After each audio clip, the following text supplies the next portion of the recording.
Bonjour et bienvenue dans cette vidéo. Aujourd'hui, nous allons parler de PHP et en particulier de l'extension CURL. Nous allons exploiter quelques particularités de CURL pour piloter ChatGPT. Commençons par présenter les différents protagonistes. On va commencer par CURL. On va se rendre sur le site de CURL. Voilà. Alors, ce qui nous est dit sur le site est ni plus ni moins que c'est un outil en ligne de commande, c'est-à-dire à partir de votre terminal, qui permet en fait de transférer des données à travers différents protocoles tels que le HTTP, le FTP, le SMTP, etc. En fait, cet outil est souvent utilisé pour récupérer des données à partir en fait d'API ou de sites web ou tout simplement pour envoyer des requêtes HTTP, pour tester des serveurs ou pour automatiser des tâches de transfert de fichiers. On va maintenant passer sur le deuxième protagoniste, c'est-à-dire ChatGPT. Son objectif, c'est d'aider en fait les utilisateurs à trouver des informations. Jusque-là, vous connaissez, c'est un moteur de recherche. Mais lui, en fait, il a des solutions à leurs problèmes en utilisant des compétences en matière de traitement de langage naturel. En fait, vous allez lui parler comme si vous parliez à un humain. Et lui, il va vous répondre. Alors, ce qui nous intéresse aujourd'hui, c'est d'utiliser l'intelligence artificielle de ChatGPT au travers, en fait, de son API. Vous souhaitez avoir directement accès aux fonctionnalités du logiciel, et pour ça, vous allez passer par une boîte à outils que va vous mettre à disposition l'éditeur du logiciel.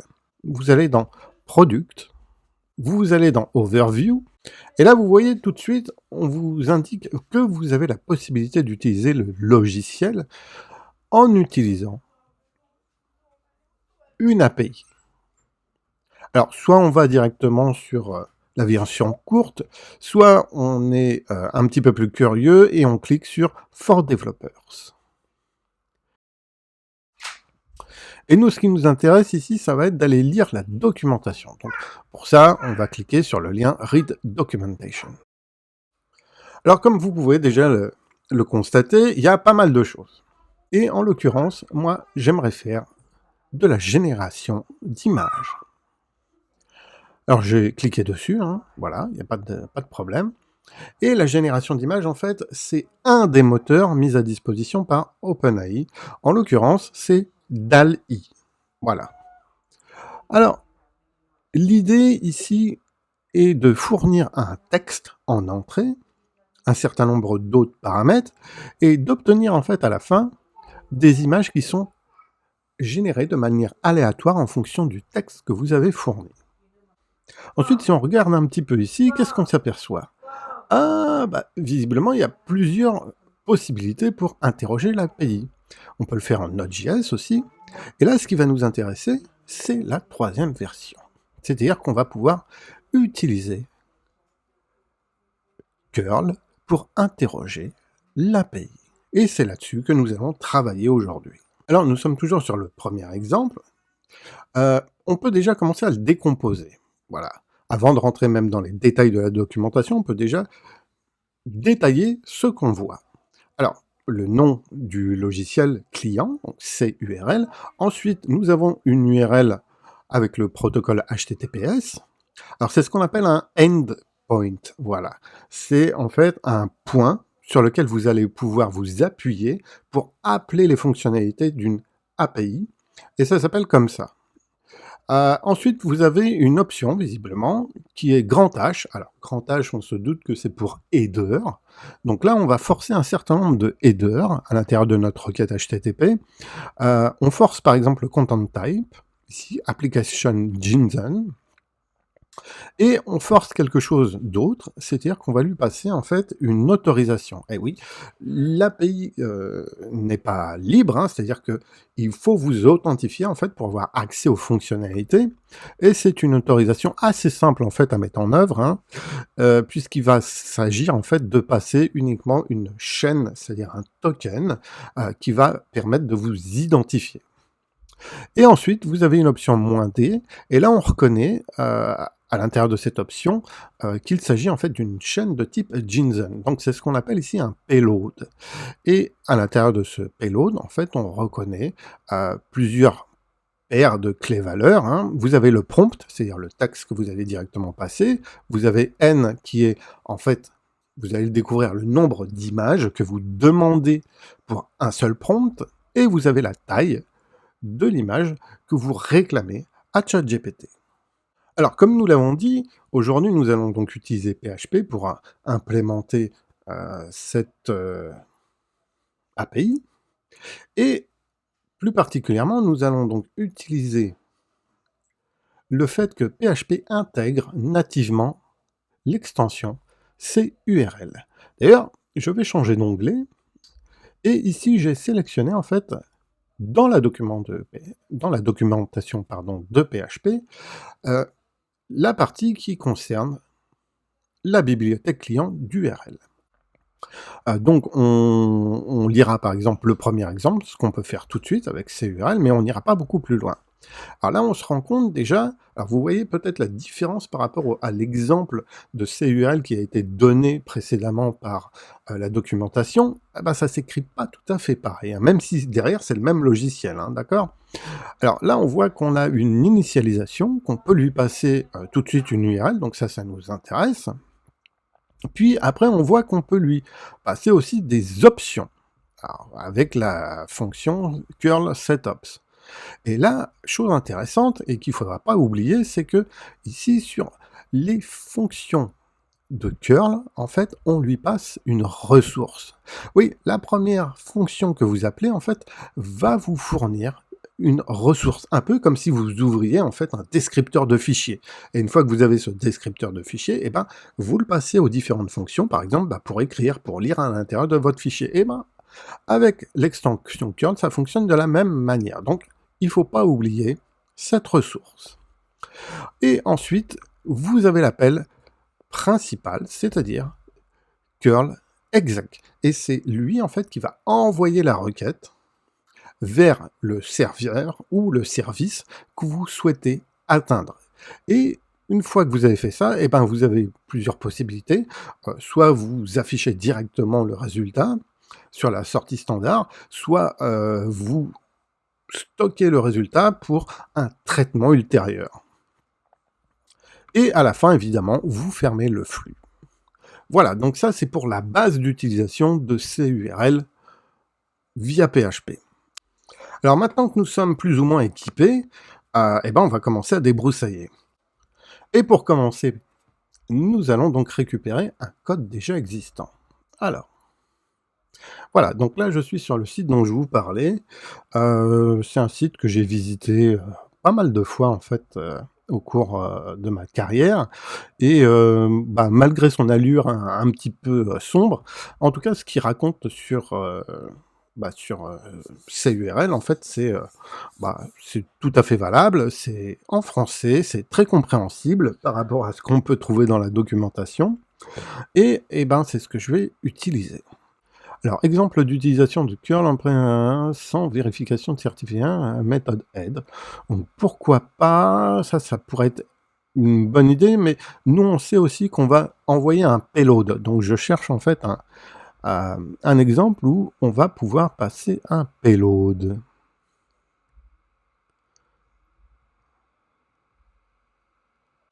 Alors moi, ce qui m'intéresse dans cet exemple, c'est cette ligne-là, en fait.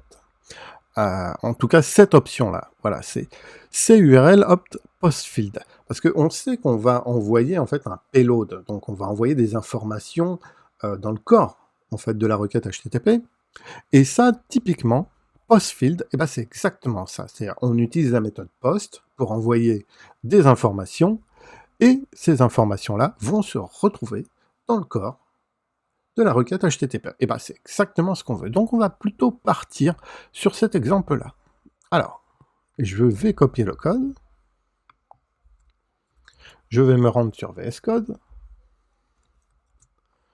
Voilà. Évidemment, je vais remettre en forme. Et puis après, on va commencer à nettoyer. Hein. Voilà.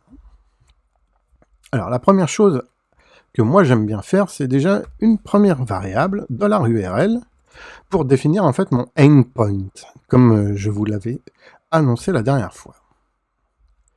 Donc ici, on va nettoyer, ça sera $URL. Alors on avait dit que ça nous intéressait, parce qu'effectivement on va avoir des données de type post. Par contre, ça sera certainement pas celle-là, hein. Donc là je vais faire une deuxième variable que je vais nommer $payload. Et ça sera sans doute un tableau. Alors si on a besoin de changer, après, on changera.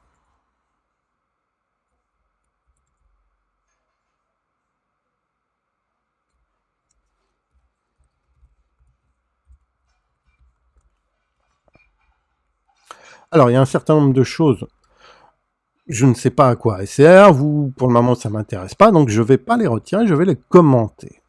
Voilà. Après, si besoin, on reviendra dessus.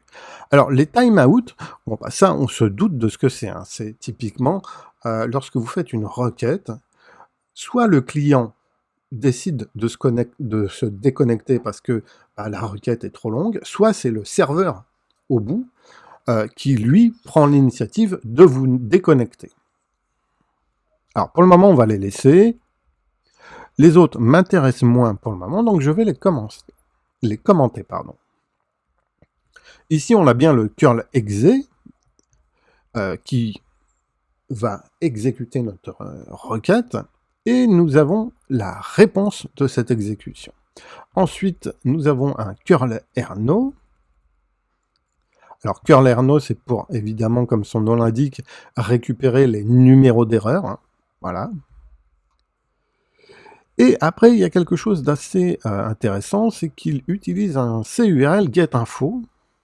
En gros, il va récupérer le code HTTP de retour, et si celui-ci est égal à 200, et ben ça veut dire en fait que la requête a été acceptée et que le serveur nous a répondu un 200 OK.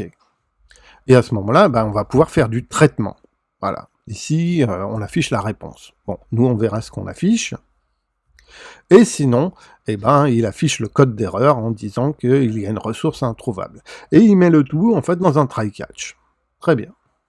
Eh ben, on a déjà le début, hein. Donc maintenant, ce qu'on va faire, c'est qu'on va comparer par rapport à ce que nous donne le site de OpenAI. Alors, je retourne sur Safari. Voilà, et moi, ce qui m'intéresse, c'est d'aller copier ça.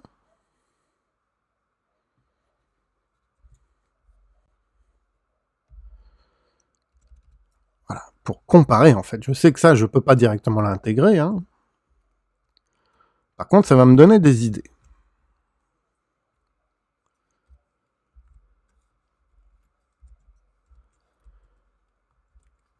Alors, autre indication. Lorsque on vous donne des informations comme ça, dans une documentation, le mieux, c'est de récupérer directement, avec des copier-coller, ce que l'on vous fournit. N'allez pas les taper à la main, en fait, parce que ça va ajouter potentiellement des erreurs à votre code qui vont être compliquées ensuite à aller chercher. Donc là, vous faites de simples copier-coller. Donc là, je récupère par exemple mon URL. Voilà.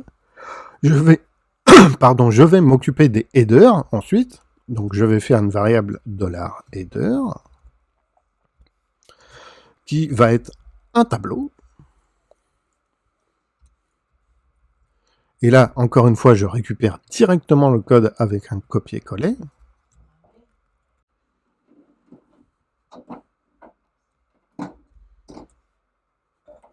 Petit problème sur le copier-coller.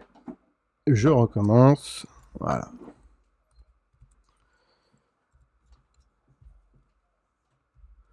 Je prends l'autorisation. Je la colle. Je remets en forme. Alors ici on voit que on a une variable, hein. Très clairement, et on va s'en servir. Pas de problème, on va s'en servir, on va la déclarer un petit peu plus haut, et puis on la remplira après. Voilà, pour le moment c'est juste une chaîne de caractères vide.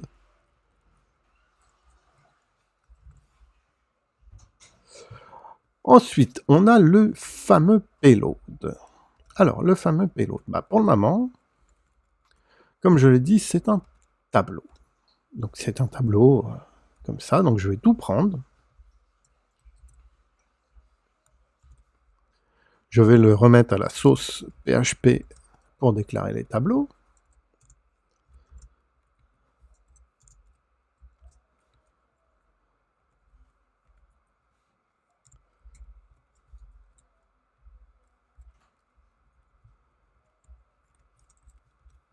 Voilà, donc là j'ai pris toutes les informations que j'avais trouvées en fait ici. Ensuite, je regarde par rapport au code que j'avais récupéré. Donc là, j'ai bien un payload, là j'ai bien une URL, je dis que je passe bien des données en post, j'ai un timeout, et par contre il va me manquer la mise en place des headers. Donc du coup, je vais repasser sur le site pour aller chercher le code qui m'intéresse. Alors je passe sur Safari, je retourne ici, et normalement, il me semble bien qu'on l'avait vu, voilà, c'était ça. C'est URL opt HTTP header, donc je vais récupérer ce code-là. Donc c'est une option supplémentaire, je retourne sur VS Code. Voilà, je peux la mettre là.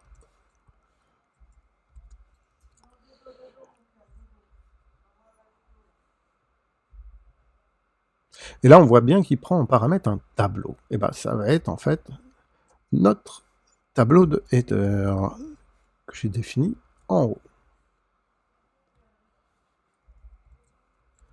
Voilà. Alors là, a priori, on a tout implémenté. Et on va pouvoir faire un premier test.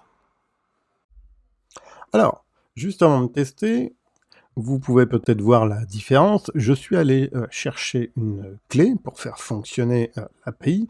Donc cette clé, vous pouvez la retrouver à l'intérieur de votre compte OpenAI. Évidemment, celle-là sera révoquée avant que la vidéo soit en ligne. Voilà, donc ça sert à rien de l'utiliser. Vous pouvez en avoir une assez simplement. Allez, c'est parti. Donc on va sur mon localhost et on va actualiser la page.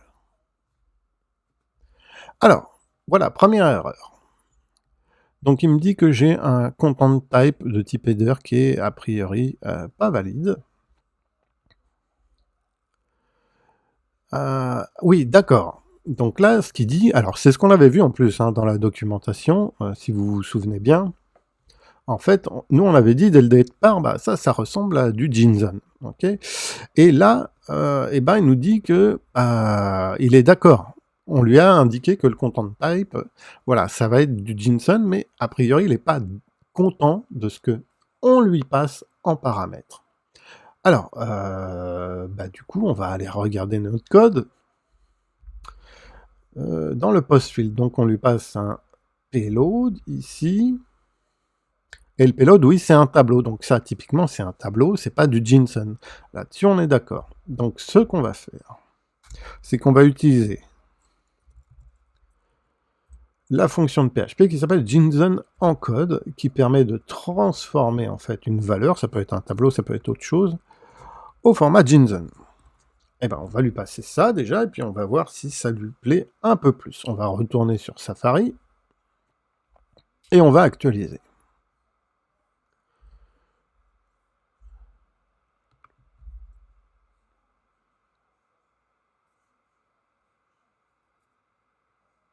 Alors ça, c'est autre chose. Voilà. Là, il nous indique en gros que il y a une déconnexion parce que le timeout, en fait, le temps s'est écoulé. Donc, ce qui semble assez normal ici dans notre cas de figure. Alors, généralement, on met toujours les timeouts, c'est important de les mettre, mais là, en fait, la génération d'images, on ne sait pas combien de temps elle va prendre. Donc, on va laisser, en fait, le client et le serveur gérer ça comme ils veulent.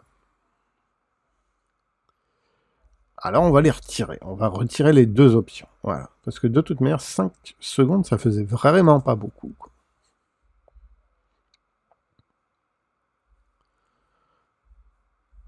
Je réactualise.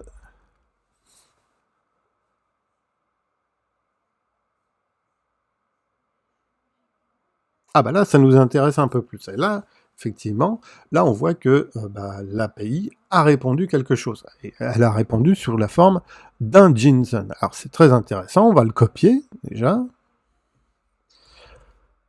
Voilà. Donc ça, on a une première réponse plutôt sympa. Donc là, on va nettoyer. Hop. Donc, du coup, vous voyez, on a un code qui est pas trop long. On va récupérer ce premier code.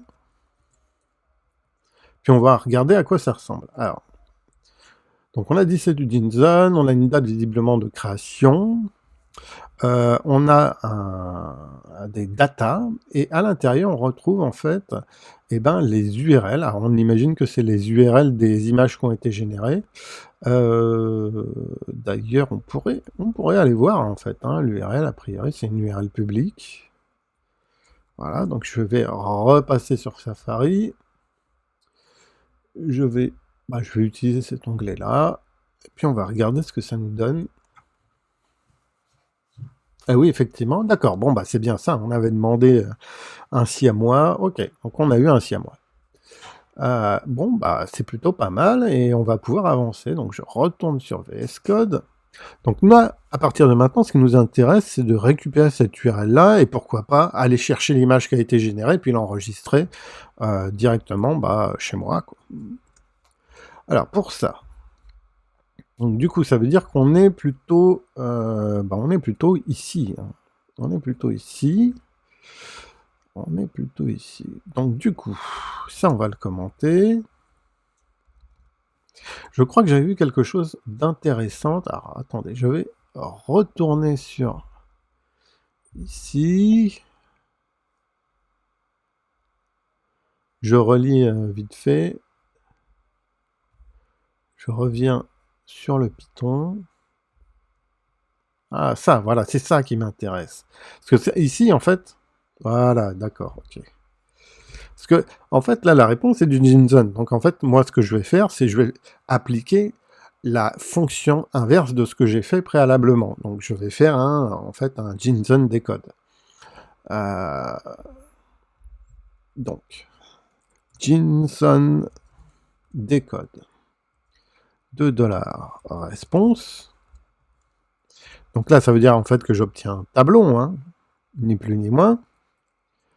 Je vais l'appeler JSON. Et là, ce que j'ai copié, en fait, c'est ni plus ni moins, voilà, que le tableau response. Alors maintenant, moi, ce qui m'intéresse, c'est d'avoir $image URL. Et ici, il s'appelle pas response, non, il s'appelle... je vais l'appeler... je vais l'appeler JSON response, en fait. Comme ça, c'est plus clair pour tout le monde.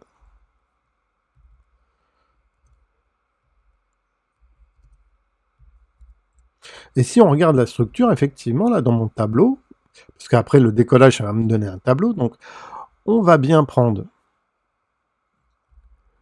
les datas, voilà, et dans les datas sont eux-mêmes un tableau. Donc, je vais aller dans la première case, ici, donc premier indice, 0, donc ça me va, et après, je vais aller chercher l'URL, donc la clé URL. Et c'est exactement ce que je veux. Voilà. Et une fois que j'ai ça, je vais aller chercher mon image. Alors pour ça, on va se faire une petite fonction au-dessus, pas quelque chose de très compliqué, hein. Je vais l'appeler save img. Donc après on paramètre une URL. Ça me retournera pas grand chose, et par contre je vais faire donc un file get contents, donc je vais aller chercher le contenu donc de $URL. Ok. Donc ça c'est $content. Donc là j'ai le contenu, et après je fais un file put content, et là je vais écrire en fait le contenu, hein. Je vais l'écrire dans un fichier, je vais l'appeler dal-i.png. Pour le moment, je ne gère pas encore directement les noms des images. Alors, et je vais écrire le $content, voilà. Donc là, j'ai une petite fonction pour sauvegarder ça sur mon disque.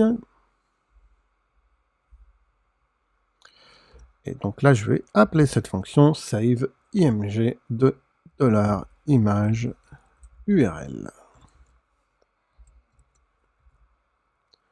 Bon, et ben maintenant, il ne nous reste plus qu'à tester ces petites modifications. Donc là, on va passer de nouveau sur Safari. On va actualiser en fait notre page pour voir si les modifications apportées fonctionnent.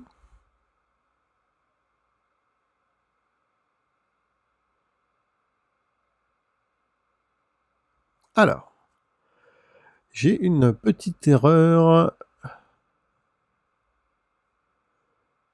la ligne 54. A priori, ça va être encore une histoire de...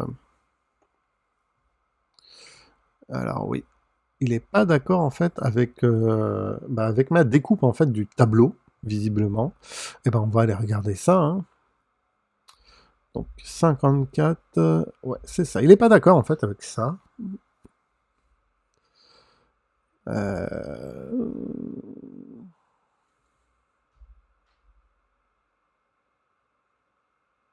Et je crois savoir pourquoi en fait. Il va nous manquer en fait ici une information pour lui dire que la réponse, parce que là en fait la réponse, je la vois toujours affichée ici. Alors je ne l'ai pas demandé spécifiquement, non, c'est son comportement par défaut. Or moi, je veux la récupérer justement dans la chaîne réponse. Et donc c'est cette information-là qu'il va falloir lui introduire. Alors pour ça, on va de nouveau passer sur les exemples. Alors je crois que c'est celle-là en fait. On va tester. Hein. Hop, curl return transfer. Voilà. Le but ici, hein, c'est vraiment d'avoir quelque chose à l'intérieur de la variable response. On va retourner ici et on va actualiser.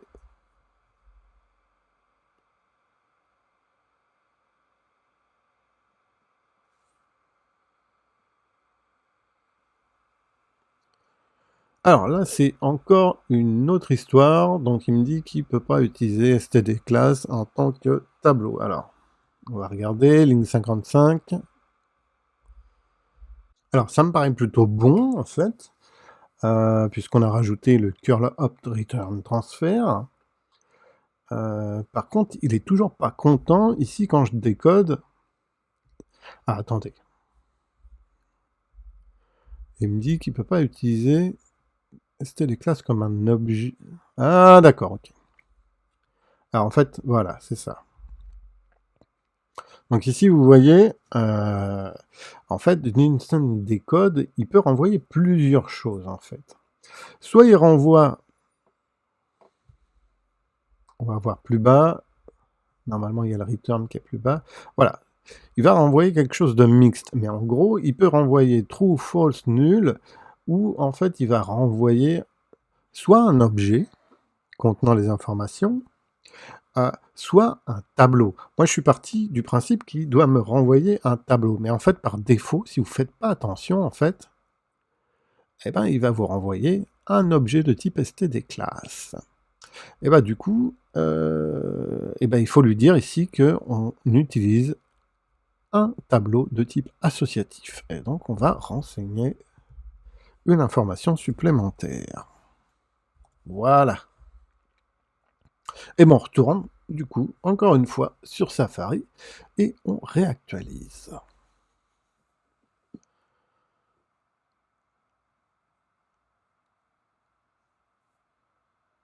Alors, on n'a plus d'affichage, très bien. Donc ça voudrait dire que potentiellement, on est allé au bout de la requête, et là, oui, on voit bien que j'ai un nouveau fichier dali.png que je vais ouvrir directement à l'intérieur de VS Code. À mon avis, ça ne sera pas très beau, mais voilà. Et ben voilà, là, donc du coup, on a utilisé notre API avec succès de bout en bout, donc on est plutôt content de ce premier résultat. Alors, c'est pas la même qualité que Midjourney, mais au moins ici, vous pouvez jouer avec une API et potentiellement faire vos propres travaux d'automatisation. à l'aide de PHP et de CURL. Alors je quitte ça. Ça, ici, on n'en a plus besoin, donc je nettoie un peu le code, hein, voilà. Et en regardant, on s'aperçoit que c'était pas si long que ça à mettre en place, hein, voilà. Par contre, à chaque fois que vous allez traiter une API, que vous allez vouloir consommer des informations avec ces URL, eh ben, ça va vous prendre du temps. Voilà, il va falloir tester, et une fois que vous avez ce premier résultat, eh ben, vous allez pouvoir vous replonger à l'intérieur de la documentation pour avancer, pour voir si vous allez pouvoir factoriser des choses, si vous allez pouvoir mettre en place un modèle qui est un modèle objet, ou vous allez devoir plutôt rester sur du scripting, comme on est ici. Ça va être à vous de voir. Dans tous les cas, je vous dis à bientôt pour un nouvel opus. Et amusez-vous bien!